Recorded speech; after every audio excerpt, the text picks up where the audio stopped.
बहुत समय पहले की बात है। एक गांव में एक किसान रहता था। उसके पास दो घड़े थे। उन दोनों घड़ों को लेकर वो रोज सुबह अपने घर से बहुत दूर बहती एक नदी से पानी लेने जाया करता था। पानी भरने के बाद वो उन घड़ों को एक बांस की लकड़ी के दोनों सिरों पर बांध लेता और उसे अपने कंधे पर लाद कर वापस घर तक लाता था। रोज सुबह उसकी यही दिनचर्या थी।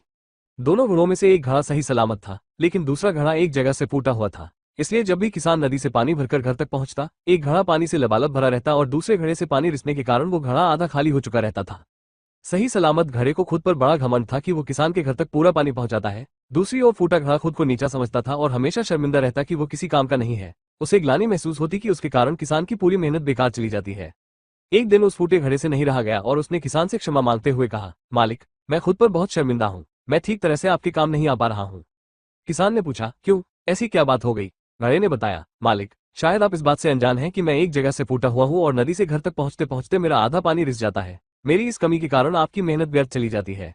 सुनकर वो किसान उस घड़े से बोला, तुम दुखी मत हो, बस आज नदी से वापस आते हुए मार्ग में खिले हुए सुंदर फूलों को देखना, तुम्हारा मन बहल जाएगा। फूटे घड़े ने वैसा ही किया। वो रास्ते भर सुंदर फूलों को देखता हुआ आया। इससे उसका विचलित मन शांत हो गया। लेकिन जब घर पहुंचते ही उसने पाया कि वो पुनः आधा खाली हो चुका है, तो उस पर फिर से उदासी छा गई। उसने किसान से अनुनय किया कि वो उसकी जगह कोई अच्छा और सही सलामत घड़ा ले ले। ये सुनकर किसान बोला, क्या तुमने ध्यान दिया कि बांस के जिस सिरे पर तुम बंधे रहते हो, उस ओर के मार्ग में सुंदर फूल खिले हुए हैं, जबकि मार्ग के दूसरी ओर सूखी जमीन है। ऐसा नहीं है कि मैं इस बात से अनजान हूं कि तुम फूटे हुए हो। ये बात जानते हुए ही मैंने मार्ग के उस ओर सुंदर और रंग बिरंगे फूल लगा दिए।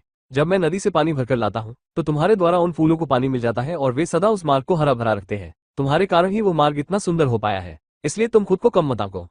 वीडियो को लाइक, कमेंट और सब्सक्राइब जरूर करें।